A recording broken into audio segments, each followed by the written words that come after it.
பேசி தமிழா பேசு குழுமத்தின் ஆன்மீக படைப்பு திருவருள் டிவி. புது பொலிவுடன் டிஸ்கிரிப்ஷன்ல லிங்க் கொடுக்கப்பட்டிருக்கு. கிளிக் பண்ணி சப்ஸ்கிரைப் பண்ணிக்கோங்க.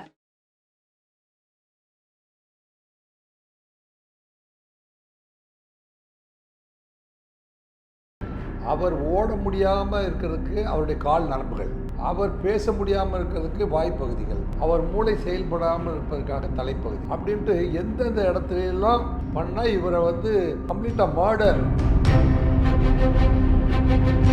பப்ளிக்கில் நான் தான் இந்த மர்டரை பண்ணேன் அப்படின்னு டிக்ளேர் பண்ணிட்டு பண்ணக்கூடிய அளவுக்கு ஆற்காடு சுரேஷ் வளர்ந்தாருன்னா எதுக்கு என்ன காரணம்? இல்லை காரணம் அப்படின்னா சார், நீங்கள் அந்த 8 பேருமே ஒரு ஹேபிச்சுவல் அஃபெண்டர்னு சொல்லியிருந்தீங்க ஒருத்தரை தவிர. ஸோ இன்டெலிஜென்ஸ் டிபார்ட்மெண்ட்லாம் என்ன சார் பண்ணிட்டு இருந்தாங்க? சார், அவரோட கொலை வழக்கு பற்றி பேசும்போது ஆருத்ராவை பற்றி சொன்னீங்க. அந்த கோணம் எப்படி சார் வந்துச்சு? ஆருத்ரா கோல்டை பொறுத்த வரைக்குமா, சென்னை கொலை குற்றங்கள் குறைந்து வருகின்றன அப்படின்னு திரு சந்தீப் ராய் ராத்தூர் சொல்கிறார்.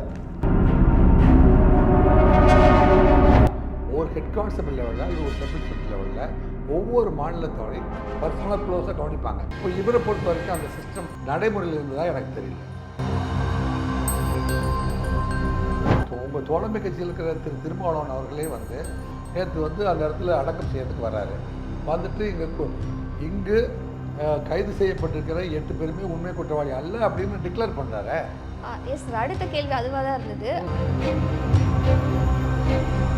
சார். நீதிமன்றங்கள் ஒரு குட்வில்ல சொல்லியிருக்கலாம், விஜயகாந்த் அவர்கள் இறந்தப்போ அவர் கட்சி அலுவலகத்திலேயே அடக்கம் பண்ணிடலாம் அப்படின்ற ஒரு முடிவு தானே இருந்தது. அந்த மாதிரி ஏன் இவருக்கு சொல்லல?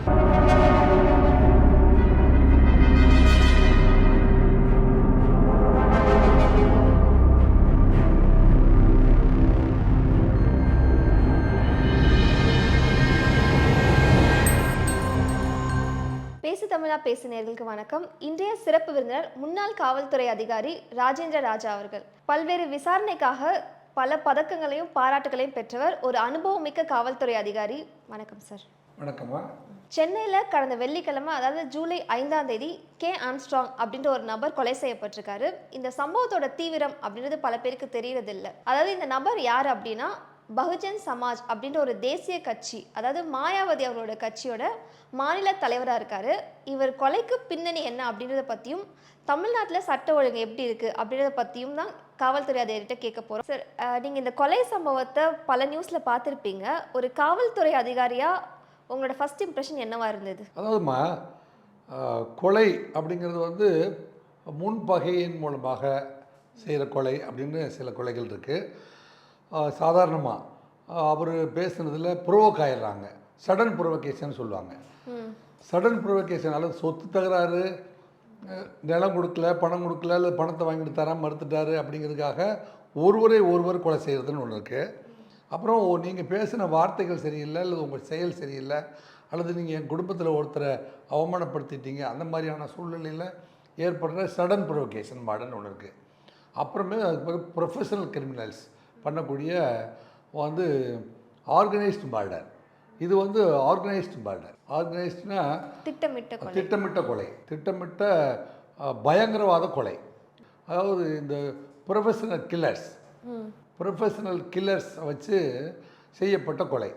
ஏனென்றால் நான் அவருடைய போஸ்ட்மார்ட்டம் பார்க்கிற பொழுது அவர் ஓட முடியாமல் இருக்கிறதுக்கு அவருடைய கால் நரம்புகள், அவர் பேச முடியாமல் இருக்கிறதுக்கு வாய்ப்பகுதிகள், அவர் மூளை செயல்படாமல் இருப்பதற்காக தலைப்பகுதி அப்படின்ட்டு எந்தெந்த இடத்துலாம் பண்ணால் இவரை கம்ப்ளீட்டாக மர்டர், அது கொலை தான் பண்ண வந்தாங்க, கொன்று முடிச்சிட்டோம் அப்படிங்கிற அளவுக்கு சரி யார் 3 பேர் கொலை செய்ய வந்த ஒரு பைக்கில் சாயந்தரம் 5:30 to 6 மணிக்கு அவர் தினமும் வேணுகோபால் சாமி கோயில் தெருவில் பெரம்பூரில் அவர் கட்டி கொண்டு இருக்கிற வீட்டை பார்க்கறதுக்கு அவர் வருவார் அப்படிங்கிறதுக்கு அந்த ஏரியாவில் இருக்கிற இந்த கொலைகாரர்கள் ஏற்கனவே, அதாவது ஆற்காடு சுரேஷுடைய தம்பி அவர் மற்றும் அவருடைய சகாக்கள், ஆற்காடு சுரேஷ் இன்னும் அவருடைய பிறந்தநாள் வருது, அந்த பிறந்தநாளை நோக்கி அந்த பிறந்தநாளுக்குள்ளே பண்ணணும்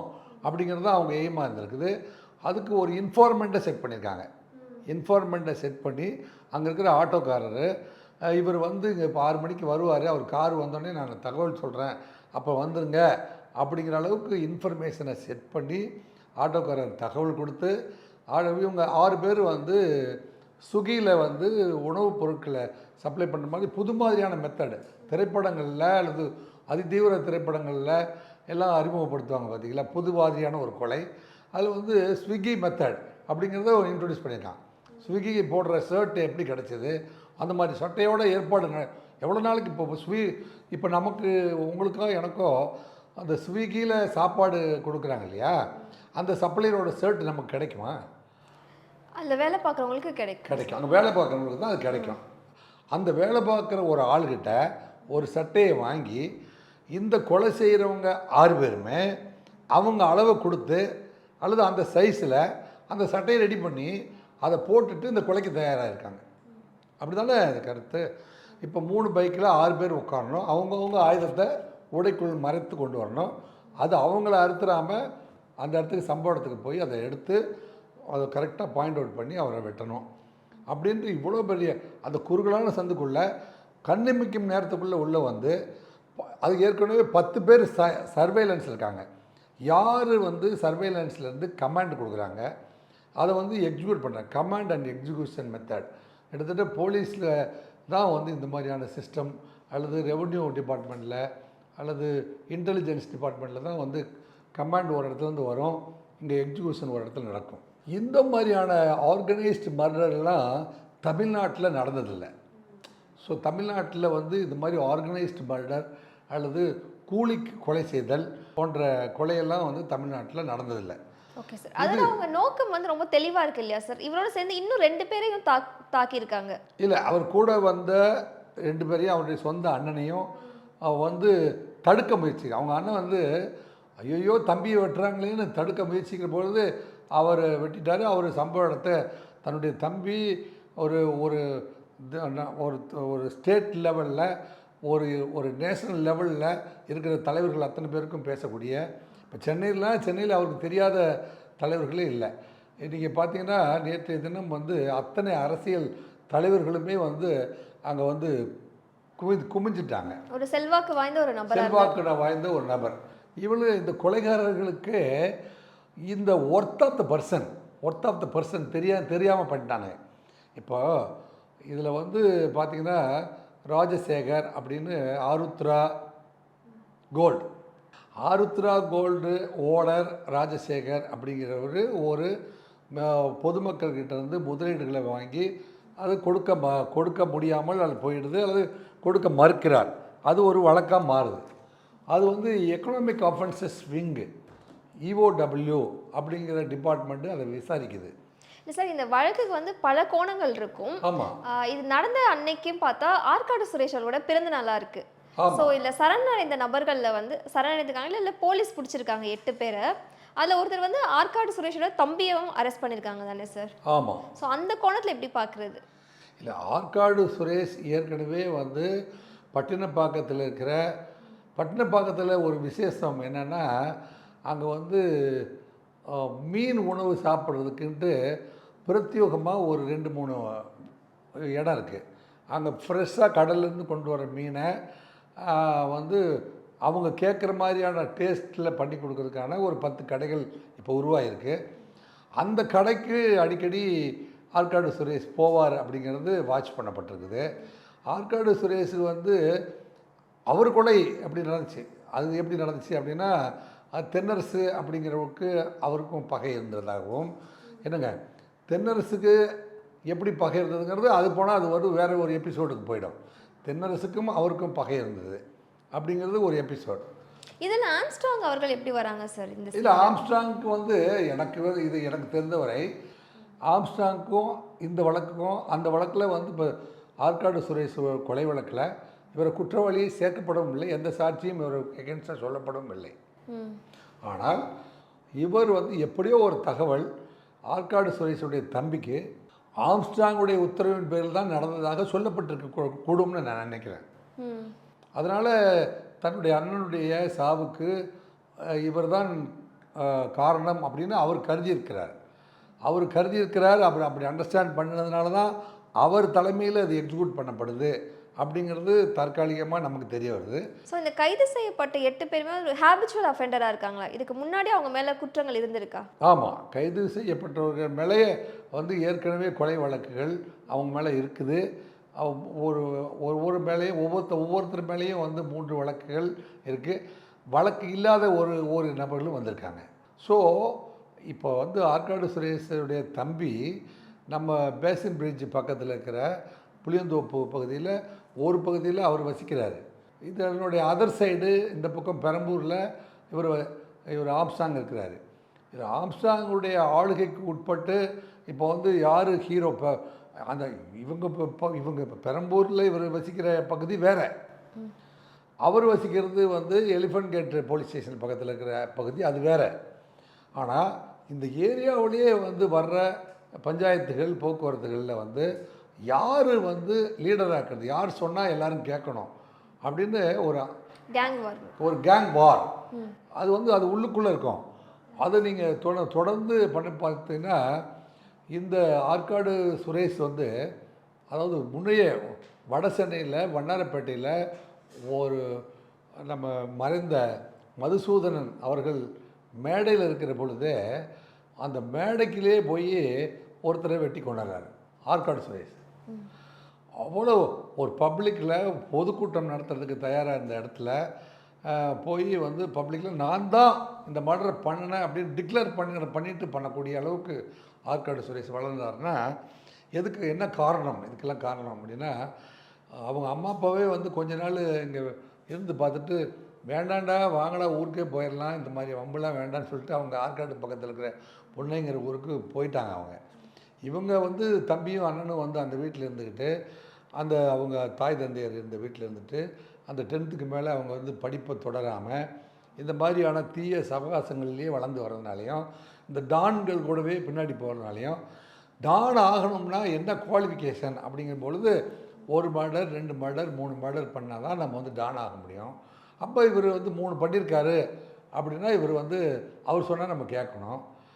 இதெல்லாம் வந்து எப்படி வளர்ந்து கொண்டே செல்கிறது அப்படின்னா 3 மர்டர் பண்ணிட்டாருனாவே அவர் பப்ளிக்கில் பண்ணாலும் ப்ரைவேட்டில் பண்ணாலும் இப்போ யாரும் சாட்சி சொல்ல வர மாட்டாங்க, நீதிமன்றத்தில் வந்து சாட்சி சொல்ல வர மாட்டாங்க. ஏன்னா இப்போ டே லைட்டில் வந்து மதுசூதனன் மந்திரி நிற்கிற பொழுதே அதுக்கு பக்கத்தில் இருக்கிற ஒரு விஐபியை வந்து வண்ணாரப்பேட்டையில் போய் பப்ளிக் பிளேஸில் வெட்டி கொண்டு இருக்காரு அப்படின்னு ஒரு ரவுடி இருப்பாரானால் அவர் பக்கத்தில் யாராவது போய் இல்லை இவர் தான் வெட்டி கொண்டாரு நான் பார்த்தேன், எவனெலாம் சாட்சி சொல்ல வந்தீங்களோ அத்தனை பேரையும் போட்டுருவோன்னு அப்போவே டிக்ளேர் பண்ணுவார்.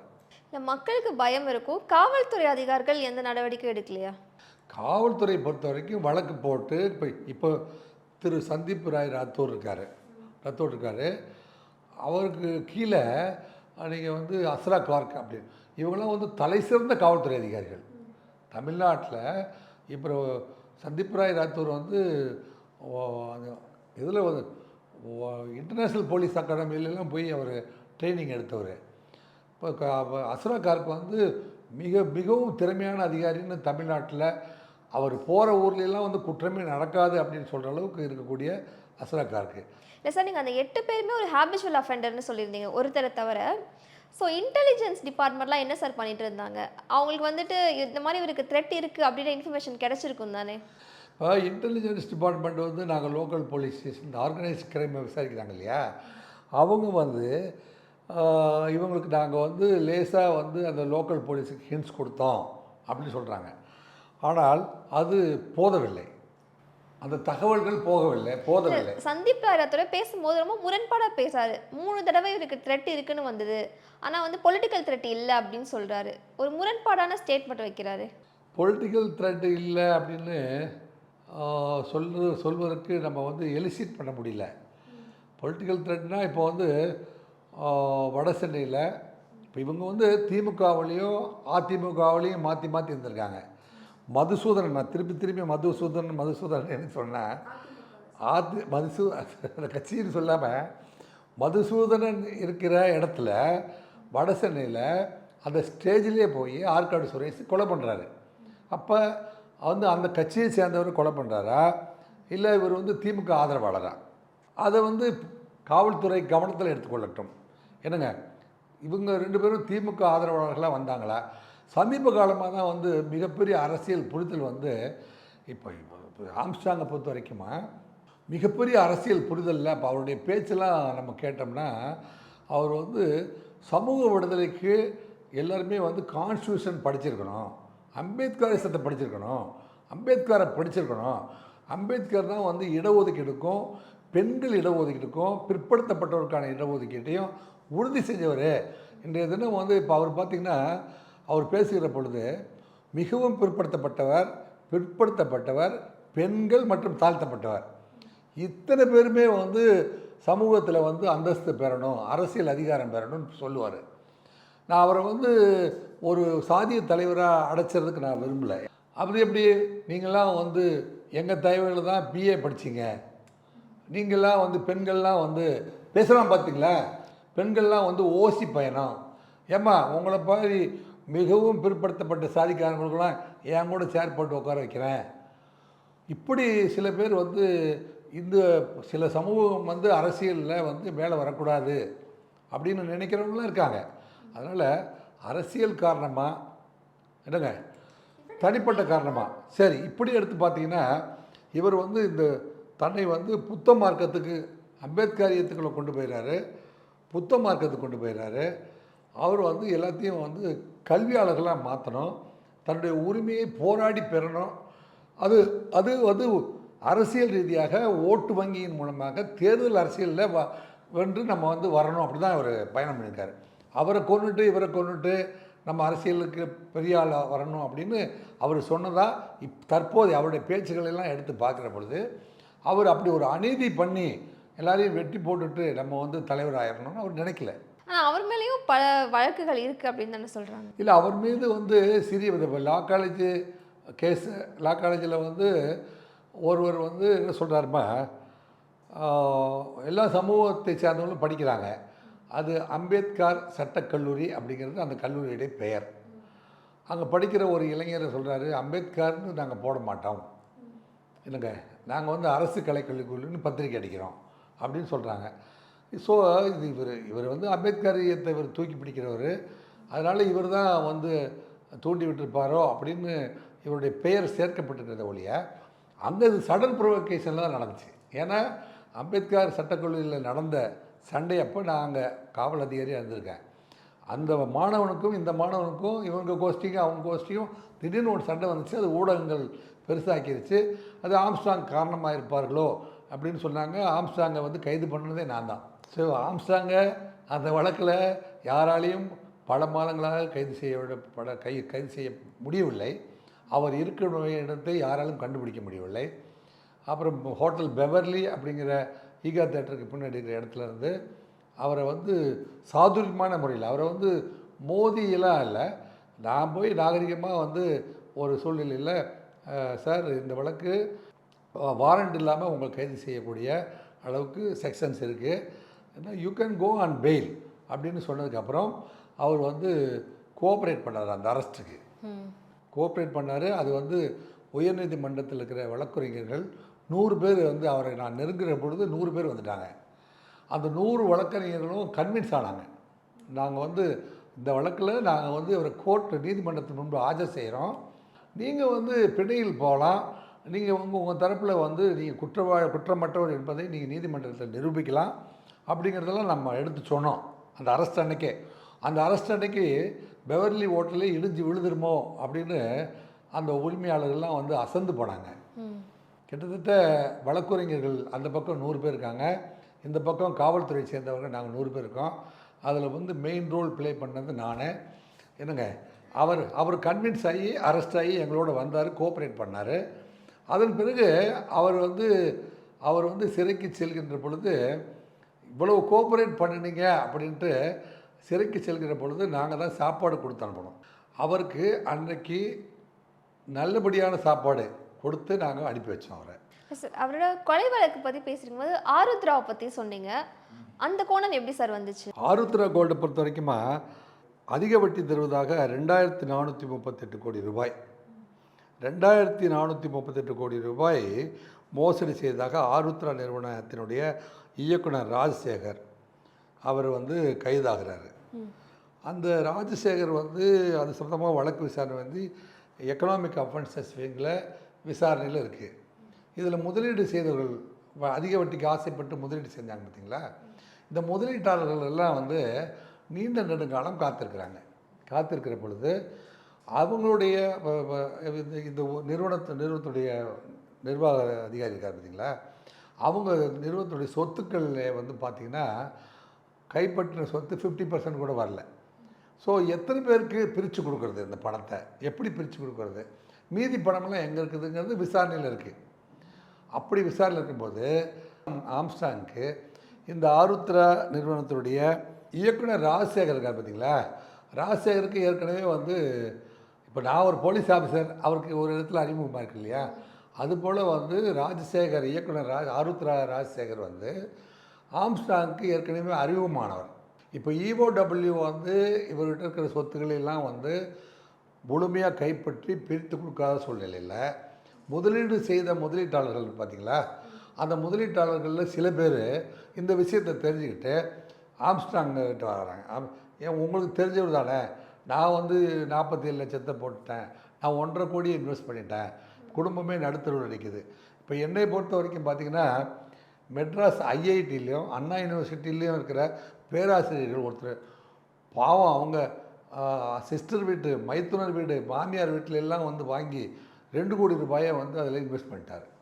அப்பப்போ என்கிட்ட வந்து, சார் உங்களுக்கு இந்த ஆருத்ராவில் யாராவது தெரிஞ்சதுன்னா கொஞ்சம் பார்த்து இந்த பணத்தை நீங்கள் ப்ரைவேட்டாக எனக்கு வாங்கி கொடுங்க சார், நான் வந்து அதற்கான செலவு தொகையை கூட கொடுத்துட்றேன் சார், அவங்க எப்படியாவது பணத்தை பெற்றுக்கொள்ள வேண்டுமே, அது இவ்வளோ பெரிய லாஸ் ஆகிட்டமே அப்படிங்கும்போது அவங்கள சில பேர் வந்து போய் திரு ஆம்ஸ்ட்ராங்கை அணுகியதாகவும், ஆம்ஸ்ட்ராங் வந்து ரீசனபிளாக இவங்களுக்கு வட்டியோடு சேர்த்து இவங்ககிட்ட ஏதாவது கொடுத்துட முடியுமா அப்படின்னு பெற்று தருவதற்கு, அதாவது யாரெல்லாம் ஏமாந்து போனார்களோ அவர்களுக்கு பணத்தை திரும்ப பெற்று தருவதற்கு தான் சப்போர்ட் பண்ணியிருக்காரு. அதுலேயும் வந்து இவர் நீதியாக தான் நடந்திருக்காரு.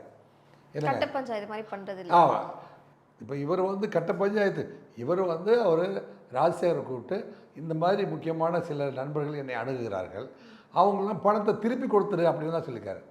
இவர் வந்து இதில் வந்து அவருடைய பிளே, ஆற்காடு சுரேஷுடைய பிளே எப்படி இருந்திருக்குது அப்படின்னா, எனக்கும் ராஜசேகர் ஃப்ரெண்டு தான், பணத்தை திருப்பி கொடுக்க மாட்டான். அப்போ தான் தென்னரசு, அவங்க ஒற்றைக்கண் அப்படிங்கிறவரெல்லாம் அதில் வர்றாங்க. வந்துட்டு இது என்னப்பா, நம்ம வந்து ஏழை எளியவர்களுக்கு திருப்பி கொடுக்கலாம்னு நம்ம சொல்கிறோம், அவன் வந்து திருப்பி கொடுக்கக்கூடாதுங்கிறதுக்கு சப்போர்ட் பண்ணுறான், அதை எப்படி நீங்கள் போய் கேட்கலாம், அவருக்கு நான் தான் பொறுப்பு. அப்போ பணத்தை திருப்பி கொடுக்க வேண்டாம் அப்படின்னு ஸ்டாண்ட் எடுத்தது யார்? ஆற்காடு சுரேஷ். எஸ். ஸோ பணத்தை திருப்பி கொடுக்க வேண்டாம், கொள்ளையடித்த பணத்தை திருப்பி கொடுக்க வேண்டாம் என்று முடிவெடுத்தவர் யார்? திருப்பி கொடுக்கலாம் அப்படின்ட்டு முடிவெடுத்தது யாருன்னு பார்த்தா, திருப்பி கொடுக்கலாம்னு முடிவெடுத்தவர் ஆம்ஸ்ட்ராங். சார், இந்த கொலையோட பின்னணி பற்றி பேசிகிட்டு இருக்கோம். ஸோ இந்த ஒரு கொலை சம்பவத்தை வச்சு மட்டுமே தமிழ்நாட்டோட சட்ட ஒழுங்கு சீர்கேடாக இருக்குது அப்படின்னு சொல்லிட முடியுமா? அப்படி வந்து சொல்வதற்கு வாய்ப்பில்லை. ஏனென்றால் இப்போ வந்து டைரக்டர் ஜெனரல் போலீஸ் பேர் நம்ம வந்து இப்போ இவர் சந்தீப் ராய் ராத்தோர், அவர் வந்து மிகச்சிறந்த காவல் அதிகாரி. அவருடைய இதில் பார்த்திங்கன்னா இப்போ இந்த ஆண்டு மட்டும், இப்போ அவர் வந்து ஒரு காவல்துறை இப்போ சைடில் வந்து நம்ம நியாயமாக பார்க்க போனால், வந்து இப்போ இந்த ரவுடிகள் பட்டியலில் வந்து 4000 ரவுடிகள் இருக்கிறார்கள். அவர்கள் 758 பேர் சிறையில் உள்ளனர். அதில் ஏ பிரிவில் உள்ள ரவுடிகள் 64 பேர். அந்த 64 பேரில் வந்து 24 பேர் ஜெயிலில் இருக்காங்க. அப்போ அந்த கேங் லீடர்ஸு 40 பேர் வெளியில் இருக்காங்க. இந்த புள்ளிவிவரங்கள்லாம் வந்து திரு சந்தீப் ராயத்தோடு சொல்லியிருக்காரு. இப்போ கடந்த 2021 409 பேரை வந்து குண்டர் சட்டத்தில் அடைச்சிருக்காங்க. 2021 மட்டும் 409 பேர் குண்டர் சட்டத்தில் அடைச்சிருக்காங்க. 2022 496 பேர், 2023 713 பேர். என்னங்க 7, இந்த ஆண்டு 6 மாதங்களில் 769 பேர் குண்டர் சட்டத்தில் கைது செய்யப்பட்டுள்ளனர். இதில் ரவுடிகள் மட்டும் 666 பேர். ஸோ இதில் வந்து இப்போ லண்டனை சேர்ந்த ஒரு ஆய்வு நிறுவனம் இந்தியாவிலேயே பாதுகாப்பான நகரம் சென்னை என்று குறிப்பிட்டுள்ளது. சென்னை கொலை குற்றங்கள் குறைந்து வருகின்றன அப்படின்னு திரு சந்தீப் ராய் ராத்தூர் சொல்கிறார். சார், காவல்துறை வந்து இவ்வளோ நடவடிக்கைகள் எடுத்திருக்காங்க, இந்த கொலை வழக்கை தடுக்க முடியாமல் அவங்க எந்த இடத்துல தவறிட்டாங்க அப்படின்னு நினைக்கிறீங்க? இல்லை, இதில் தவறு காவல்துறை இவ்வளோ நடவடிக்கை எடுத்திருந்த போதிலும் இவர் வந்து கமிஷனருங்கிற முறையில் அவருடைய ரோலை வந்து அவர் எஸ்டாப்ளிஷ் பண்ணியிருக்கேன் அப்படிங்கிறத சொல்கிறாரு. இப்போது வந்து 10 டீம் போட்டு உடனே வந்து இன்றைக்கி நைட்டே வந்து எதிர் தரப்பு யார் அப்படிங்கிறத கண்டுபிடிச்சிக்கிங்க. 8 பேரை கைதும் பண்ணியிருக்கீங்க. அப்போது வந்து போலீஸ் வந்து இன்ஆக்டிவாக இருக்குது, நாலேஜ் இல்லாமல் இருக்குது அப்படின்லாம் சொல்ல முடியாது. போலீஸ் வந்து ஆக்டிவாக தான் இருக்குது. இவரை தொட்டால் வந்து எதிர்த்தரப்பு யார் யார் அப்படிங்கிறத வந்து ஒரே நாளில் கண்டுபிடிக்கிற அளவுக்கு திறமை. ஆனால் எந்த இடத்துல தவறு நடந்துருக்குது அப்படின்னா, ஒரு மாநிலத்தில் மாநில தலைவர்கள் யார் யார், அவர் சிறிய கட்சி, இவரெல்லாம் வந்து சிறிய கட்சின்னு சொல்ல முடியாது. சென்னையில் வந்து இருக்கிற அத்தனை பேருக்கும் ஃபெமிலியரான ஒருத்தர். என்னங்க, மாநில தலைவர்கள் ஒவ்வொருத்தரையும் கண்காணிக்கிறதுக்கு உங்கள்கிட்ட வந்து ஒரு டிபார்ட்மெண்ட் இருக்குது. அந்த டிபார்ட்மெண்ட்டு கண்டிப்பாக ஒரு ஹெட் கான்ஸ்டபிள் லெவலில் அல்லது ஒரு சப் இன்ஸ்பெக்டர் லெவலில் ஒவ்வொரு மாநிலத்தோடையும் பர்சனலாக க்ளோஸாக கவனிப்பாங்க. அவங்க டெய்லியுமே போய் அவங்ககிட்ட பேசுவாங்க. அந்த சிஸ்டம் வந்து அது இப்போ இவரை பொறுத்த வரைக்கும் அந்த சிஸ்டம் நடைமுறையில் இருந்ததாக எனக்கு தெரியல. உங்கள் தோழமை கட்சியில் இருக்கிற திருமாவளவன் அவர்களே வந்து நேற்று வந்து அந்த இடத்துல அடக்கம் செய்யறதுக்கு வர்றாரு. வந்துட்டு இங்கு கைது செய்யப்பட்டிருக்கிற 8 பேருமே உண்மை குற்றவாளி அல்ல அப்படின்னு டிக்ளேர் பண்ணுறாரு. எஸ் சார், அடுத்த கேள்வி அதுவாக தான் இருந்தது. அது எப்படி சார் அவங்க வந்து உண்மையான குற்றவாளிகள் இல்லை அப்படின்ற? அவர் வந்து சென்னை பற்றி எல்லாமே தெரியும் அவருக்கு. சென்னையில் இருக்கிற எப்படி வந்து கேங்ஸ்டர் ஆப்ரேஷனில் இருக்கிற ஒரு டிஜிபிக்கு அல்லது ஒரு டிஐஜிக்கு அதில் இருக்கிற எஸ்பிக்கு இப்போ சந்தீப் ராய் ரத்தூர் அவர்களுக்கு செல்வ பெருந்தகையும் அதே விஷயத்தை சொல்லியிருக்காரு. செல்வ பெருந்தகையும் அதுதான் சொல்கிறாங்க.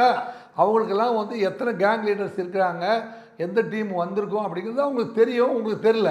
பாரதிய ஜனதா கட்சியுடைய செய்தி ஒளிபரப்பாளர் அவர் அஃபீஷியலாக வந்து டெல்லியிலேருந்து அனௌன்ஸ் பண்ணுறாரு. அவர் அனௌன்ஸ் பண்ணும்போது நீங்கள் வந்து மாநில சட்டம் ஒழுங்குக்கு நீங்கள் பொறுப்பு, இதில் வந்து சரியாக ஆக்டிவ் நீங்கள் பண்ணலைன்னா அதுக்கு நீங்கள் பதில் சொல்ல வேண்டியிருக்கும் அப்படின்னு சொல்லி அவர் கேட்குறார். இவங்க இத்தனை பேருமே வந்து கேட்கிறார்கள் என்றால், ஆமாங்க, அதாவது புதுடெல்லியில் பாஜகவினுடைய செய்தி தொடர்பாளர் ஷெசாத் பூனவாலா அவர் சொல்கிறாரு. ஷெசாத் பூனவாலா அப்படின்னு பாரதிய ஜனதா கட்சியினுடைய செய்தி தொடர்பாளர், புதுடெல்லியில் பாஜகவின் செய்தி தொடர்பாளர் ஷெசாவத் பூனவாலா பகுஜன் சமாஜ் கட்சியின் மாநில தலைவர் ஆம்ஸ்ட்ராங் படுகொலை செய்யப்பட்டுள்ளார்.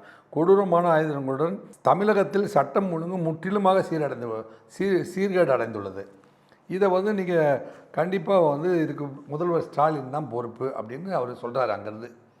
இது வந்து தமிழ்நாட்டில் இருக்கிற எல்லா இந்தியாவில் இருக்கிற உலகத்தில் இருக்கிற எல்லா ஊடகங்களையும் இது பதிவாகுது.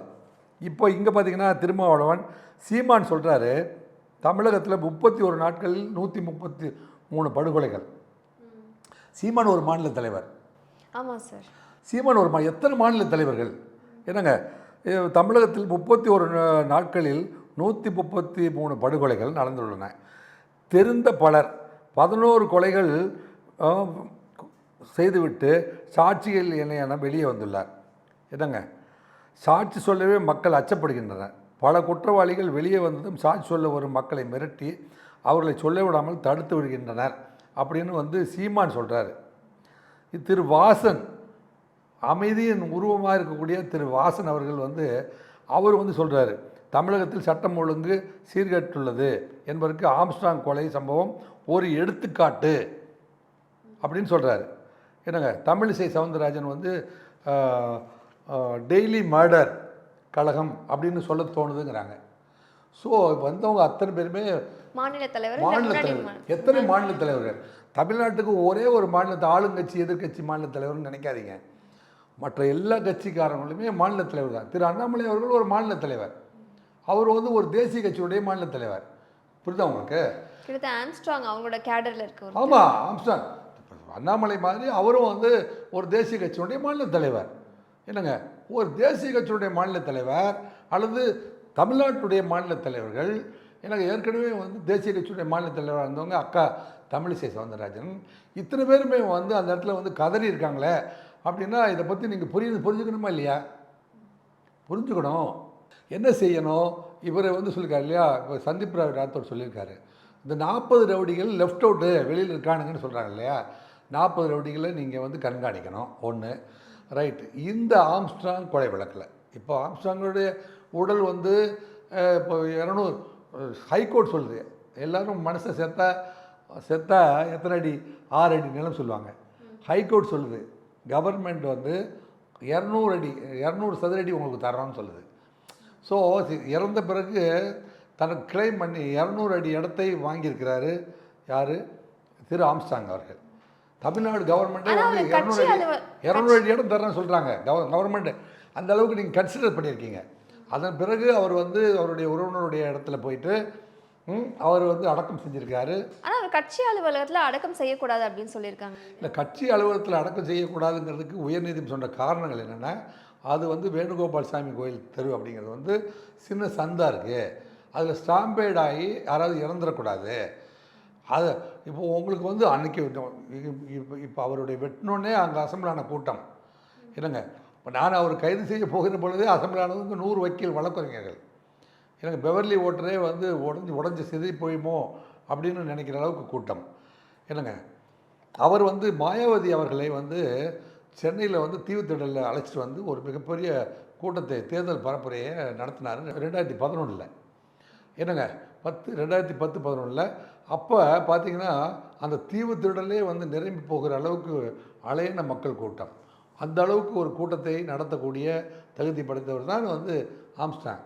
சும்மா சாதாரணமாக வந்து அவருக்கு வந்து ஒரு 2020 நீங்கள் 98 அவர் வந்து மாறிடுறார்.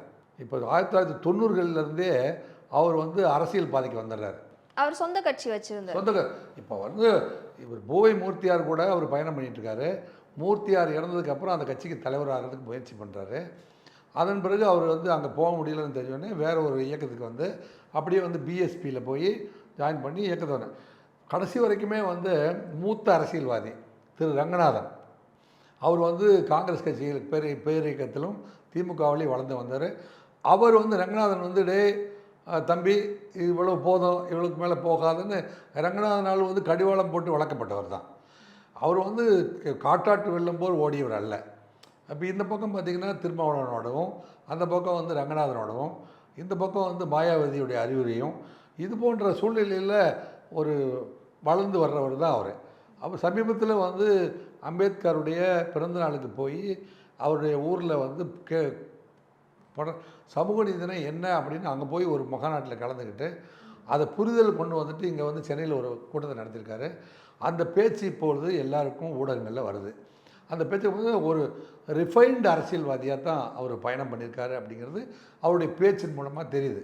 சார், நீதிமன்றங்கள் வந்து ஒரு குட்வில்ல சொல்லியிருக்கலாம், விஜயகாந்த் அவர்கள் இறந்தப்போ அவர் கட்சி அலுவலகத்திலேயே அடக்கம் பண்ணிடலாம் அப்படின்ற ஒரு முடிவு தானே இருந்தது. அந்த மாதிரி ஏன் இவருக்கு சொல்லலை? இல்லை, விஜயகாந்த் அவர்கள் கோயம்பேடு அது 100 அடி ரோடு.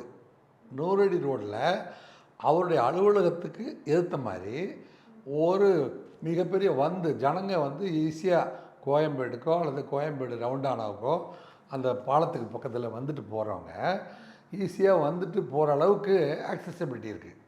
அதைத்தான் உயர் நீதிமன்றம் சொல்லிச்சு. அந்த இடத்துல ஃப்ளோட்டட் பாப்புலேஷன் வந்தோடனே அடுத்த வண்டியை பிடிச்சி எல்லோரும் மூவ் ஆயிடலாம். ஆனால் பெரம்பூர் வேணுகோபால் சாமி கோயில் தெரு அப்பேற்பட்டது அல்ல. இந்த பிளேஸ் கம்பேரிசன் தான் பண்ணாங்க.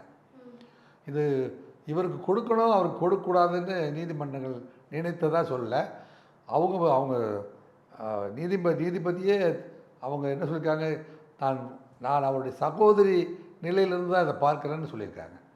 நான் அவரை ஒரு அரசியல் தலைவராக பார்க்கறதுலையே இன்றைய தினம் நான் அவருடைய சகோதரியாக இருந்து தான் அந்த முடிவை சொல்கிறேன் ஒழிய இது வந்து எதிர்காலத்தில் பலர் இப்போ கூட வந்து நீங்கள் நினைவாலயம் வச்சுக்கங்கிறாங்க. இப்படி பெரும் தலைவர்களுக்கெல்லாம் ஜனங்க வந்துட்டு போகிறதுக்கு வசதியாக இருக்கிற மாதிரியான இடத்துல நினைவிடங்களை வச்சுக்கிறது சரியாக இருக்கும்.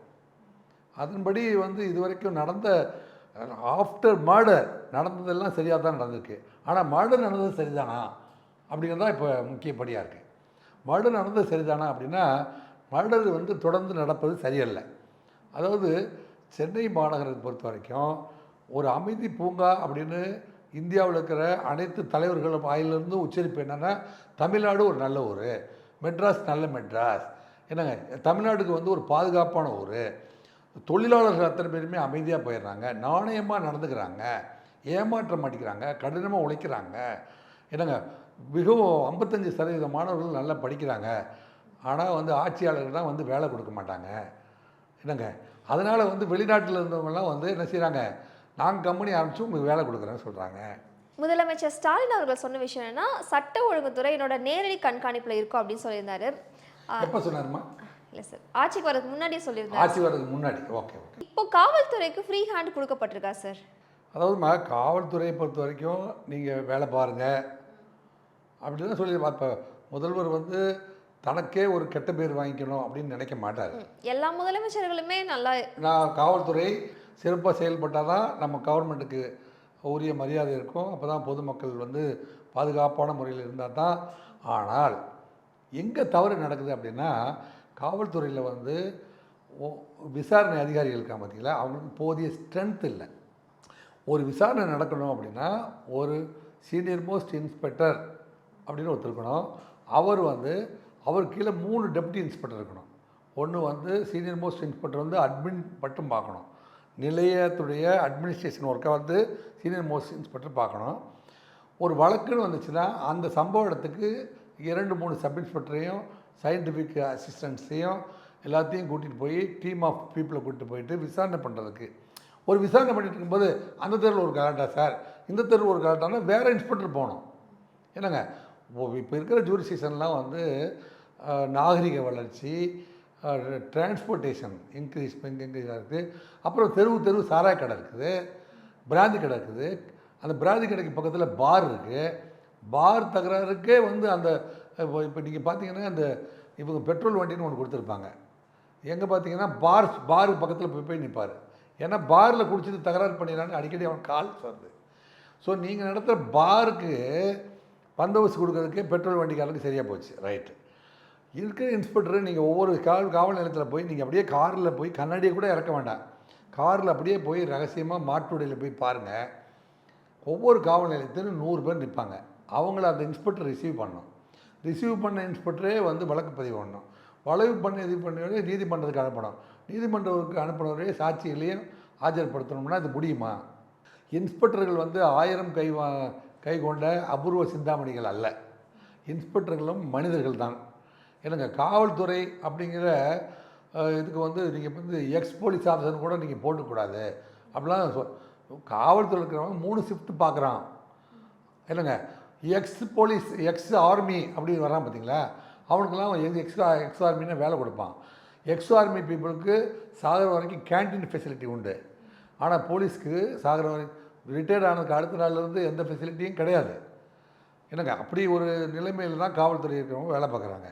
காவல்துறை இருக்கிற 2 ஷிஃப்ட்டு 3 ஷிஃப்ட்டு வேலை பார்க்குறான். 3 ஷிஃப்ட்டு வேலை பார்த்துட்டு ஒரே சம்பளம் தான் வாங்குகிறான். அப்படி இருக்கிற பொழுது டிவிஷன் ஆஃப் லேபர் அந்த காவல்துறைக்கான அந்த allotment strength available strength present strength அந்த தயவு செஞ்சு மாநில முதல்வர்கள் ப்ரெசன்ட் ஸ்ட்ரென்த்து எவ்வளவு, அலாட்மெண்ட் எவ்வளவு?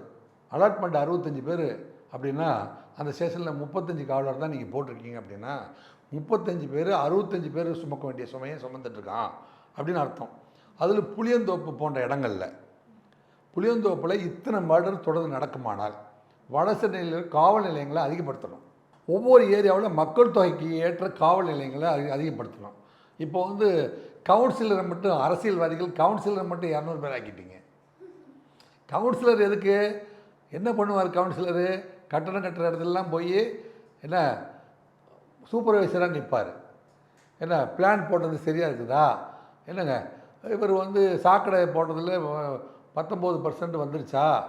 இதை பார்ப்பதற்கு அவருக்கு நேரம் சரியாக இருக்கும். கவுன்சிலர் 200 பேர்த்தை உருவாக்குனீங்களே, காவல் நிலையத்தை உருவாக்குனீங்களா? இந்த கேள்வி வந்து முதலமைச்சருக்கு முன்னாடி இருக்குது. ஒவ்வொரு காவல் நிலையத்துலேயும் அலாட்மெண்ட்டு எத்தனை பேர்? அதாவது இப்போ வந்து நீங்கள் அண்ணா நகர் காவல் நிலையம், அதில் அலாட்மெண்ட்டு 110 பேர், வேலை பார்க்குறவங்க 65 பேர். அந்த 65 பேரில் ஸ்பெஷல் டியூட்டி 10 பேர். அப்போ 45 பேர் 110 பேருடைய சுமையை சுமக்க முடியுமா அப்படின்னு பார்த்தா இந்த இருக்கிற திரு அஸ்ரா கார்க்குக்கும் அதுதான் கஷ்டம், திரு ஈஸ்வரனுக்கும் அதுதான் கஷ்டம், ஏன் கமிஷனர் திரு சந்தீப் ராய் ராத்தூருக்கு இதுதான் கஷ்டம். இவங்க 3 பேரையுமே கூப்பிட்டு முதலமைச்சர் பேசி பாருங்கள், உங்களுக்கு புரிஞ்சிடும் எந்த இடத்துல அட்டென்ஷன் இல்லை, எதனால் ஃபெயிலியர்ஸ் வருது அப்படின்னு. ஒரு காவல் நிலையத்திலையும் தயவு செஞ்சு இதன் பிறகாவது ஒரு அட்மின் இன்ஸ்பெக்டர், ஒரு வழக்கு பதிவு செய்கிற இன்ஸ்பெக்டர், வழக்கு பந்தோபஸ்துக்கு தனி இன்ஸ்பெக்டர், வழக்கை நடத்துவதற்கு ஒரு இன்ஸ்பெக்டர், ஒவ்வொரு ஸ்டேஷன்லையும் 4 இன்ஸ்பெக்டர் போட்டால் தான். இப்போ எப்படி ஒரு துறைக்கு நீங்கள் ஒரு மந்திரி போடுறீங்களோ அதுபோல் ஒவ்வொரு துறைக்கும் ஒரு இன்ஸ்பெக்டர், டெப்யூட்டி இன்ஸ்பெக்டர் போட்டால் தான் இந்த காவல் நிலையத்தில் சரி அந்த இன்ஸ்பெக்டருக்கு தகுந்த மாதிரி ஸ்ட்ரென்த்தை போடணும். ஒவ்வொரு ஏரியாவுடைய மக்கள் தொகை எவ்வளவு, அந்த மக்கள் தொகைக்கு இன்ஸ்பெக்டர்ஸ் எவ்வளோ பேர் போடணும், அந்த இன்ஸ்பெக்டருக்கு அசிஸ்ட் பண்ணுறதுக்கு எவ்வளோ பேர் போடணும் அப்படின்னு அந்த டீமை மட்டும் கரெக்டாக செட் பண்ணால் எதிர்கால காவல்துறைக்கு, எதிர்கால தமிழ்நாட்டு அரசுக்கு கெட்ட பெயர் வராமல் தடுக்க முடியும். ஸோ ஒரு காவல்துறையில் சீர்திருத்த நடவடிக்கைகள் அவசியம் அப்படின்றத தெரிஞ்சுக்கலாம் உங்கள் பேச்சில் இருந்து. உங்களோட கருத்துக்களை எங்ககிட்ட பகிர்ந்துக்கிட்டதுக்கு ரொம்ப நன்றி சார். இல்லை, பல்வேறு கேள்விகளை நுணுக்கமாக கேட்டு சமூகத்துக்கு எடுத்து சொல்லும் வகையில் நீங்கள் கேள்விகள் கேட்டிருக்கீங்க. நான் உங்கள் கேள்விகள்லாம் மிகவும் சமூகத்துக்கு பயனுள்ள கேள்விகளாக கேட்டிருக்கீங்க. என்னுடைய மனமார்ந்த பாராட்டுகள். தமிழா பேசு மூலமாக இந்த வாய்ப்பினை கொடுத்து பொதுமக்களுக்கு பல்வேறு கருத்துக்களை எடுத்து சொன்னமைக்கு எனது சார்பாகவும் உங்களுக்கு நன்றியை தெரிவித்துக் கொள்கின்றேன். நன்றி சார். நன்றி, வணக்கம். பேசி தமிழா பேசு குழுமத்தின் ஆன்மீக படைப்பு திருவருள் டிவி. புது பொலிவுடன் டிஸ்கிரிப்ஷன்ல லிங்க் கொடுக்கப்பட்டிருக்கு, கிளிக் பண்ணி சப்ஸ்கிரைப் பண்ணிக்கோங்க. உலக தமிழ் சொந்தங்களுக்கு வணக்கம். நான் ராஜவேல் நாகராஜன். பேசு தமிழா பேசு வலையொலியுடைய வளர்ச்சிக்கு நீங்களும் உறுதுணையாக இருக்கணும்னு நினைச்சீங்கன்னா இந்த வீடியோடைய டிஸ்கிரிப்ஷனில் இருக்கக்கூடிய ரேசர் பே லிங்கை கிளிக் பண்ணுங்க. அந்த லிங்க்ல போயிட்டு உங்களுக்கு விருப்பமான தொகையை பேசு தமிழா பேசுவனுடைய வளர்ச்சிக்கு உங்களுடைய பங்களிப்பாக நீங்கள் கொடுக்கலாம். நன்றி, வணக்கம்.